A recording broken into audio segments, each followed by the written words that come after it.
Salut tout le monde, j'espère que vous allez bien. Ça fait longtemps qu'il n'y a pas eu de vidéo sur la chaîne. L'été a été assez long pour moi au niveau du taf.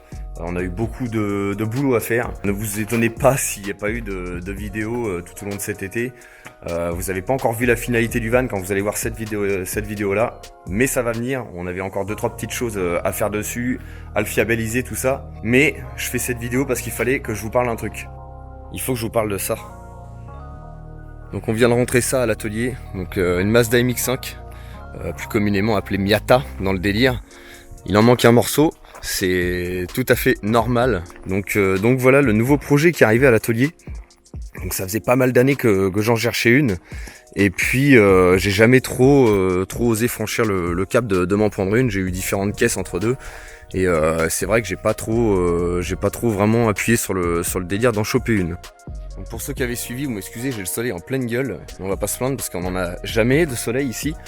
Donc ceux qui avaient suivi le délire, on avait ramené une 370Z à l'atelier qu'on a gardé quelques temps. Pour ceux qui se demandent, en fait, on a revendu la Z parce que tout simplement, c'est une voiture qui me correspondait pas. J'avais tendance un peu à m'ennuyer dans cette voiture. Pas dans le sens où c'est une mauvaise voiture ou quoi que ce soit, c'est plutôt dans le sens où les voitures modernes, je me rends compte que c'est pas forcément mon trip et c'est trop des voitures prêtes à l'emploi. Et j'aime vraiment trop faire des projets, construire tout ça, des caisses vraiment qui me ressemblent. Donc c'est pour ça qu'on est reparti sur ce délire là, c'est une occasion qu'on a eue de trouver cette Miata pour un prix intéressant. On va pas s'étaler là-dessus, mais ça nous permet derrière de pouvoir faire un gros budget. Donc pour pouvoir préparer cette voiture. Donc qu'est-ce qu'on va lui faire en préparation? Bah c'est simple en fait, le projet on va pas y aller par 4 chemins, c'est de lui foutre un turbo, de sortir pas mal de chevaux si possible. On a un objectif en tête qu'on vous dévoilera par la suite.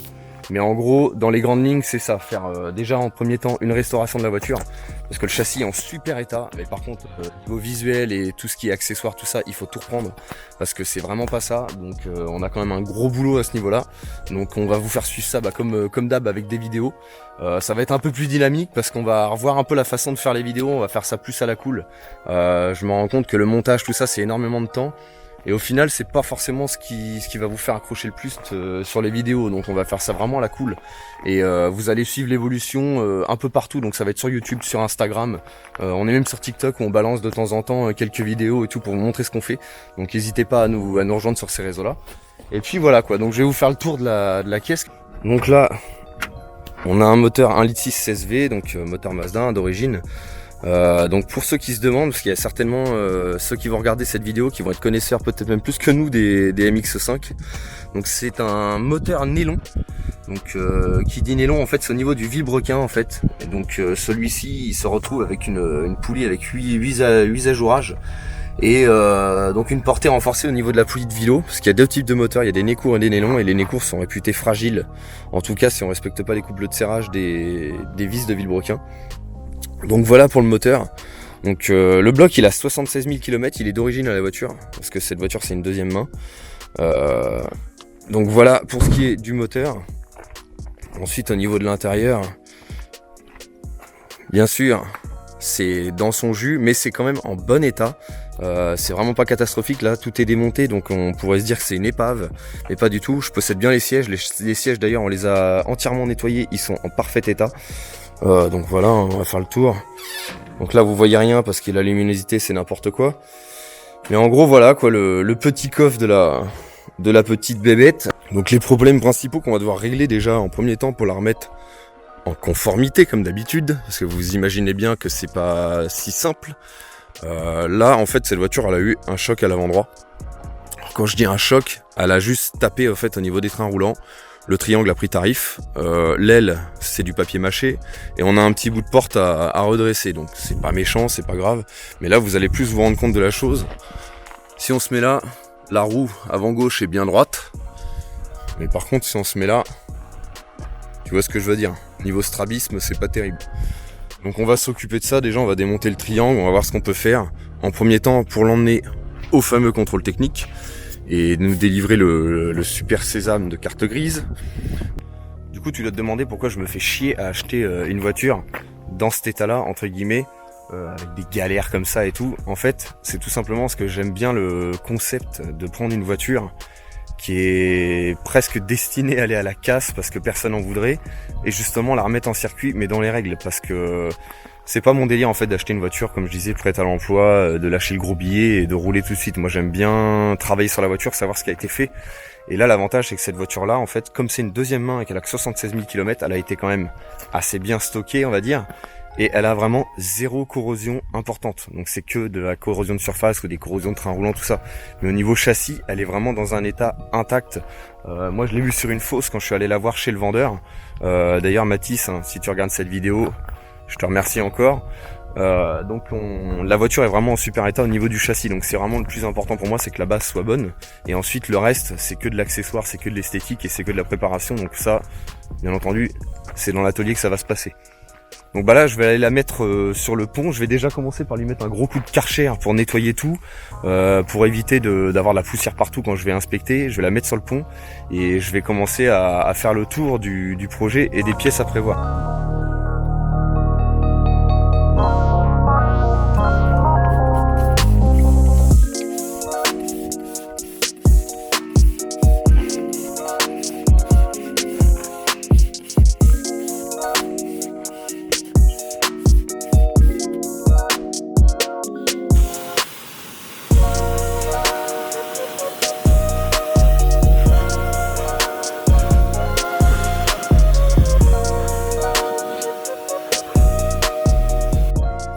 Bon donc voilà, après un bon coup de Karcher, elle est déjà beaucoup plus propre. Ça permet de pas avoir les mains pleines de merde quand on met les mains dessus. Donc voilà, ça fait un peu moins sortie de grange déjà, je sais pas ce que vous en pensez, mais elle brille déjà un peu plus. Bon, pareil qu'au niveau du moteur, le coup de propre, ça lui a pas fait de mal. Ça permet d'enlever le peu de gras qu'il avait, parce qu'il est vachement sec ce moteur. Il a pas l'air d'avoir de fuite ni quoi que ce soit, donc en même temps vu le kilométrage c'est un peu logique. Hop. Donc là ce que je vais faire c'est que je vais aller la mettre sur le pont dans l'atelier, parce qu'on a installé un pont pour ceux qui avaient suivi, pour éviter de se galérer quand on bosse sur les caisses, qu'on a de plus en plus de projets, donc c'était indispensable. Donc je vais la mettre sur le pont, je vais y faire une vidange pour pouvoir faire tourner un peu le moteur, tout ça, et virer la vieille huile qui est dedans, parce que je sais pas depuis combien de temps elle y est. Donc faire ça. Et puis je vais commencer à checker en fait toutes les pièces dont j'ai besoin pour la remettre en route en premier temps, avant d'attaquer la préparation, parce que je veux vraiment la faire rouler avant d'attaquer quoi que ce soit. Donc je vais faire ça tout de suite et je vais vous faire quelques images du dessous de la voiture pour vous montrer l'état du châssis qui est assez ouf pour ce modèle de bagnole. Bon, donc voilà, la Miata est prête à être levée pour pouvoir inspecter tout le dessous là. Donc, je vais regarder ça. Donc t'étonnes pas, s'il y a une aile en moins, c'est normal. Si je te montrais l'état de l'aile en papier mâché, t'hallucinerais. On va lever ça tout de suite. Hop. Voilà. Normalement, si tout se passe bien, elle est équilibrée. Hop. On va pas la lever plus haut que ça, on va déjà voir comment ça se passe. On va la secouer un petit peu. Je pense qu'on est bon. Donc allez hop, c'est parti, on va lever ça. Bah, putain, elle a disparu. Eh ben non. Bon, on va regarder ce qu'il y a en dessous pour voir un peu l'état du problème. Donc là, on a le triangle avant gauche qui lui est en bon état. Et là, on a le triangle qui est absolument pas en bon état. Donc je sais pas si vous allez vous rendre compte dans la vidéo, mais là on voit clairement qu'il est défoncé le triangle. Donc je vais le sortir et puis je vais voir ce que ça donne. De toute façon, c'est un triangle que je vais enlever juste pour aller au contrôle technique. Donc je le dis tout de suite, il va être réparé à l'arrache pour pouvoir aller là-bas. Et puis ça sera très bien, parce que de toute façon le projet c'est certainement d'y faire des triangles sur mesure et tout ça après. Donc ça va tout simplement gicler. Je vais pas m'amuser à dépenser à acheter un triangle neuf alors qu'il va être remplacé derrière. Donc voilà quoi. Donc après on va faire le tour du châssis. Donc voilà, comme je disais, il est vraiment en super état. On a de la corrosion sur tous les éléments démontables bien entendu, parce que c'est pas traité d'usine, ou alors hein, vraiment avec une fine couche de peinture qui sert absolument à rien. Donc là, tous les trains arrière, enfin le train arrière, il n'y a aucun problème. Il y aura bien entendu, comme d'habitude, un gros coup de sablage sur les éléments. Ensuite, au niveau du châssis en lui-même, donc voilà, hein, ça va. Les images parlent d'elles-mêmes. On a juste un petit peu de corrosion ici là. Donc c'est vraiment de la corrosion de surface, donc tout ça on va mettre un petit coup de sablage. Là c'est pareil, on a 2-3 petits bouts de corrosion. Ici je pense que la caisse elle a dû frotter certainement sur un ralentisseur ou quelque chose. Donc voilà. Ensuite au niveau des bas de caisse, le seul endroit où j'ai vu de la corrosion, c'est l'endroit habituel. Donc ici on a des petits trous, en fait ça a commencé à corroder. Donc bah moi je vais pas m'emmerder, hein. Je vais reformer la pièce. Ici je vais découper le bas de caisse, reformer la tôlerie. Et on va remettre de la tôlerie d'ailleurs un peu plus épaisse, comme ça au moins on sera tranquille. Et puis voilà quoi, sinon dans l'ensemble elle est quand même en bon état. Donc c'est une bonne base pour faire le projet, parce que c'est ce que je cherchais surtout, avoir une base qui soit dans un état correct, pas me retrouver avec un gruyère à avoir des centaines d'heures de travail pour refaire la tôlerie. Donc voilà. Donc là quand je vous parlais du triangle, là on s'en rend mieux compte en le regardant derrière. Ça c'est le triangle qui est en bon état. Donc regardez-le bien, il est bien aligné, donc on a un plan bien plat sur cette partie-là. Et maintenant, regardez la gueule de l'autre. C'est tout simplement une banane, donc le problème, on va pas chercher plus loin. Moi je vais démonter le triangle, je vais lui mettre un coup de presse pour le remettre en ligne. Je vais corriger vite fait avec la rotule pour rattraper et pouvoir faire les 5 minutes de route qui nous séparent du contrôle technique. Donc voilà. Bon là si tu suis bien, tu connais un peu ma façon de faire quand je fais ce genre de caisse. Quand j'attaque un projet comme ça, je démonte absolument tous les trains roulants, je les fais sabler, je les peins, ou là dans ce cas présent je pense que je vais les faire peindre, je vais faire certainement du thermolaquage dessus pour que ce soit vraiment très très résistant, parce que là ça va vraiment être un projet où on a plus de budget que ce que tu as vu sur la Golf et le van. Donc là on a prévu quand même un beau budget pour faire cette caisse et faire un truc vraiment vraiment fini, bien cool. Même au niveau de la peinture, il n'y aura pas de Raptor. Pour ceux qui se posaient la question, il n'y aura pas de Raptor sur celle-là. Je vais pas vous dire la teinte, tout ça qu'on a prévu, parce que ça peut être amené à changer entre deux ou quoi que ce soit. Ça va suivre l'évolution avec le projet que vous allez suivre d'ailleurs avec les vidéos. Donc là ce que je vais faire tout de suite, je vais vidanger rapidement l'huile moteur, parce que j'ai vu qu'elle était pas en très très bon état et elle est super vieille, ça se voit, et puis de toute façon ça fait un bon moment qu'elle a pas roulé cette voiture. Donc je vais remettre de l'huile, je vous le dis tout de suite, j'ai acheté de l'huile pas chère, c'est juste pour vraiment aller au contrôle technique, mais c'est histoire de pas la faire rouler avec une mauvaise huile. Je prends pas de risque, même si le moteur va être démonté et très certainement réalisé. Donc je vais quand même faire une vidange, au moins ce sera safe pour pouvoir rouler et l'emmener au CT. Donc je fais ça tout de suite. Et je vais vous la démarrer, la faire tourner un petit peu pour que vous puissiez voir un peu l'ensemble en train de tourner. Allez, go!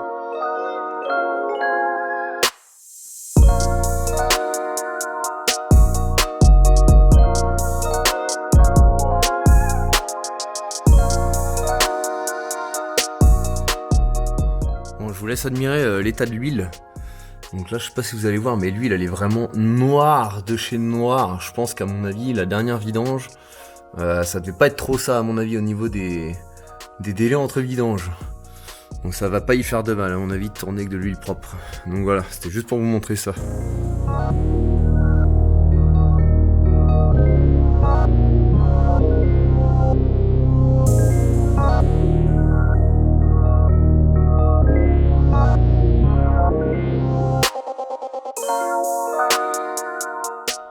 Bon, bien évidemment, quand vous faites une vidange sur ce genre de caisse haut de gamme, il faut toujours utiliser de l'huile de très très bonne qualité. Donc ici on a de l'huile Carrefour, il n'y a pas mieux de toute façon. Donc voilà, hein, pour ceux qui ont capté le joke. Donc on va lui refaire un petit niveau d'huile. De toute façon ce sera toujours mieux que la vieille huile dégueulasse qu'elle avait. Donc je vais lui remettre de l'huile et puis je vais vous redémarrer ça direct dans la foulée. Bon donc voilà, je viens de lui refaire son niveau d'huile. Donc maintenant on va aller démarrer la petite. Hop. On va s'installer. On est vraiment assis par terre dans cette caisse, c'est un truc de dingue. Hop.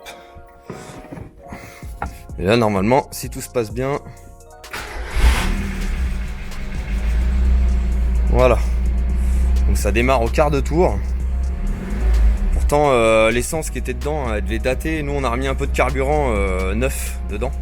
Elle était quasiment en réserve, donc enfin elle était en réserve. Donc on a remis un peu de carburant, donc elle va peut-être avoir des ratés à cause du vieux carburant. Hop. Je vais m'extraire de dedans. Puis après bah niveau moteur, rien à dire. Bon là on a un léger cliquetis, je pense que c'est par rapport au changement d'huile. Bon voilà, ceux qui n'ont pas compris le joke tout à l'heure, c'est de l'huile de merde que j'ai mis dedans, donc on va peut-être avoir un peu de clic au niveau des poussoirs. Mais sinon, le moteur il tourne vraiment super rond. Pas de bruit bizarre ni rien, donc c'est vraiment impeccable. Hop.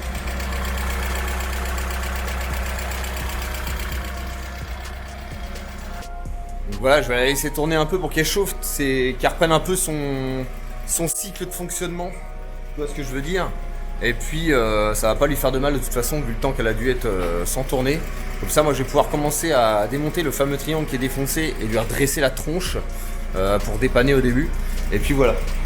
Donc voilà, hein, c'était juste une vidéo en fait pour vous présenter le nouveau projet en fait sur cette Miata. Et puis j'espère que ça va vous faire kiffer de suivre tout ça. Ça va se faire sur énormément d'épisodes parce que ça va rien avoir avec la Golf et tout ça. Là, il s'agit pas juste de démonter et de refaire les pièces. Il va y avoir tout un processus de préparation derrière, de mise en place de pièces, du turbo, de fabrication de pièces sur mesure et tout pour la voiture. Et ensuite de réglage aussi, vous verrez qu'on ira chez des bons potes à nous qui vont s'occuper de tout ce qui est réglage, tout ça. On va voir avec eux comment ça va se goupiller, tout ça pour cette voiture. Donc voilà, j'espère que le projet va vous plaire et surtout n'hésitez pas à me le dire dans les commentaires de la vidéo si ça vous plaît. Et n'hésitez pas à vous abonner, c'est super important, vous activez la cloche et tout si vous voulez suivre le projet et les autres projets qu'il va y avoir aussi en parallèle parce qu'on a toujours la Golf à swapper en TDI et on a le van aussi à vous montrer et ça arrive vraiment très bientôt. On va vous faire un petit clip un peu cool qui va pas durer très longtemps mais c'est histoire de vraiment vous le présenter une fois fini. Donc voilà, je vous dis à plus pour la prochaine vidéo sur la Miata ou sur le van, je sais pas. Donc allez,